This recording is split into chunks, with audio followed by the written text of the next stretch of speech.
What is going on, guys? This is Jake at That Fit Friend, and today we're going to be talking about my favorite muscle group, the lats. I absolutely love lat training, and I think that stems from my love for deadlifts. Like, I just want a really big, strong back. And in this video, we're going to be talking about three core topics. Number one, how to better conceptualize lat training. Number two, we're going to talk about some common lat training mistakes that I see lifters make all of the time. And then number three, we're going to be talking about some of my favorite lat training exercises. Everything is timestamped down below, so feel free to jump around and get the information you need, get out, and then go start building your back. And that being said too, a lot of the clips are gonna have voiceover, so they're gonna be explainers of what to do in each exercise and for the mistakes. So I don't have a separate videographer, and it's a lot easier for me to just set up my camera and then do voiceover later. So that all being said, let's dive into our first section. So when conceptualizing training your lats, it's a really good idea to first understand how the muscle fibers physically run for the lats on your back.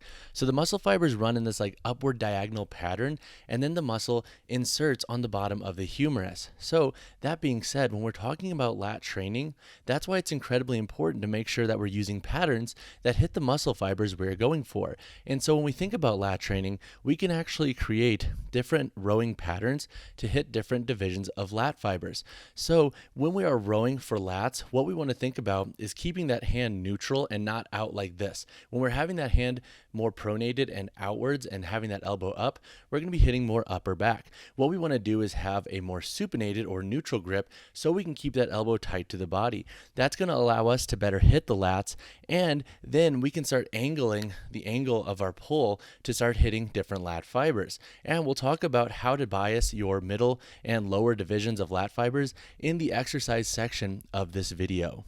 Mistake number one is not understanding that when we bring those elbows up, we are going to be biasing the upper back no matter how much of a pump we feel in our back muscles. So when we have the elbows up, we will, yes, maybe hit some portion of the upper lat. However, primarily we're going to be hitting the upper back musculature. So in this video, for example, don't be fooled by the back that looks nice and pumped and you can see all the muscles.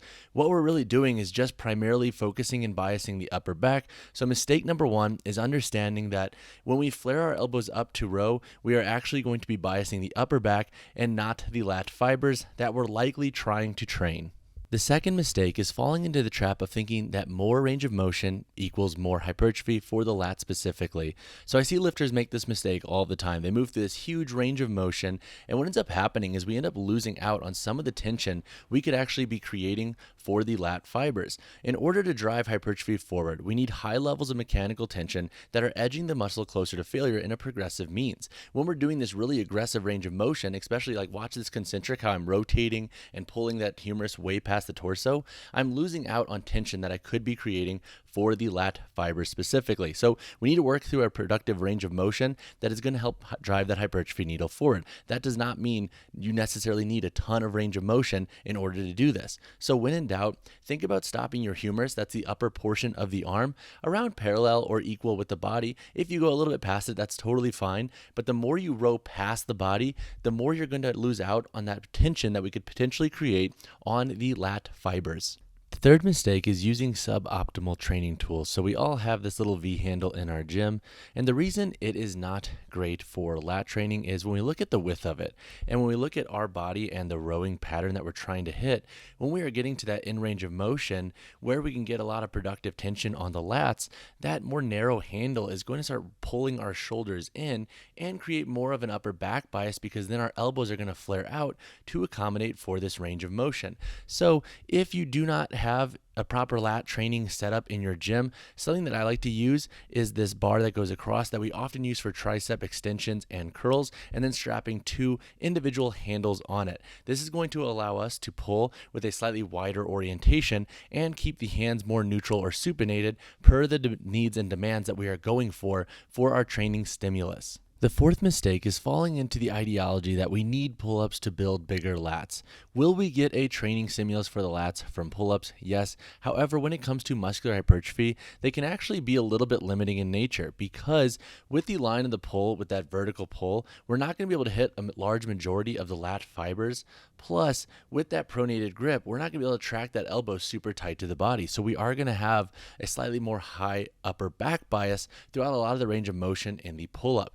Lastly, they are such a high skill exercise that I think for a lot of lifters and athletes, they're not going to be able to actually take their lats to high levels of mechanical tension with pull-ups because the movement can be limiting or other areas on your body could fatigue before you physically hit that point with your lats. Hey guys, if you haven't done so yet, consider subscribing to the channel. It means the world, it helps the channel grow, and it takes little to no time. But that all being said, let's dive back into the video. The first exercise is this braced single arm row performed with a cable. So when you set this up, you can use a bench or whatever you have in your gym available to brace into. You can also use a machine if you have like those single arm row machines in your gym. And when you're setting up your cable, think about setting up a rowing pattern that's roughly parallel with the floor.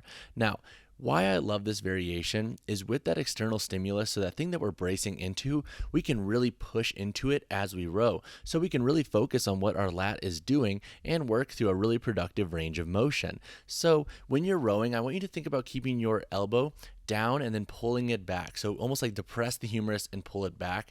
And this is like, I think, a more productive cue than like the whole like start the lawnmower. Since a lot of us start the lawnmowers in very different ways, I think it's a lot easier just to think about elbow down and back as you row. Once again, work through a productive range, and as you row, push into that external stimulus to maintain a neutral torso position, and you're going to get a really great stimulus for the lat fibers that we are after with this exercise. My second favorite exercise is the good old tried and true seated cable row. Now, the big thing with this exercise is, once again, nailing the equipment to really perform it to your best degree. So using a handle that is wide enough to allow you to really facilitate really good lat tension. As you work through this exercise, once again, maintain a neutral torso and think about working through a productive range of motion. Don't overly pull the handle back in order to create more is more when it comes to range of motion.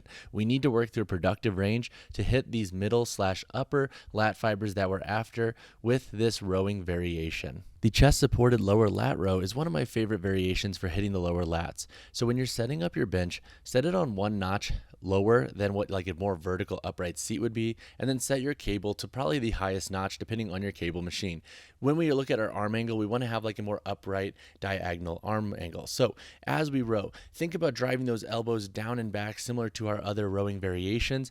And with that bench in front of us, we're going to have a natural cap on the range of motion that we're working through. So this is a fantastic variation to hit the lower lats and work through a productive range of motion, especially for beginners who might just be feeling out what it's like to hit this area of the lats and the division of fibers that we are after. The half kneeling lower lat row is another one of my favorite exercises for really hitting the lower lats. So in this variation, I want you to set up in a half kneeling position with the side that we're rowing on. That's going to be the open hip side. And then I want you to slightly angle your body so you're almost like coming across the body as you row.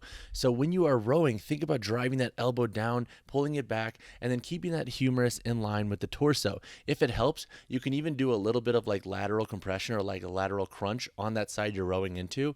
And that'll help you, I think, better facilitate what the lats are doing and help you feel like they're engaged, so you can have a bit more of like a proprioceptive feel to this exercise. This is fantastic for the lower lats, and I would highly suggest playing around with it and getting your setup right if you plan to use it. Another fantastic variation is the neutral grip pull down. However, we're going to be doing a pull down from a slightly more forward position versus like the traditional lat pull down where we're more upright and vertical. Remember, when we use the more traditional lat pull down, especially with the longer bar, that is going to be more upper back biased. So by bringing that forward slightly and then pulling with a neutral torso and a grip that allows us to keep a more supinated or neutral grip and keep those elbows tight to the body, we're going to be in a better position to hit the lats as a whole. So when in doubt, focus on your line of pull and the handles you are using, and that will usually set you up for hitting the lats a little bit better than the traditional lat pull down. Remember, lat pull down with the traditional metal bar, that is going to be upper back biased. All right, guys, that wraps up this video on lat training. Hopefully you're able to take something away and implement it into your own training so you can start building bigger lats.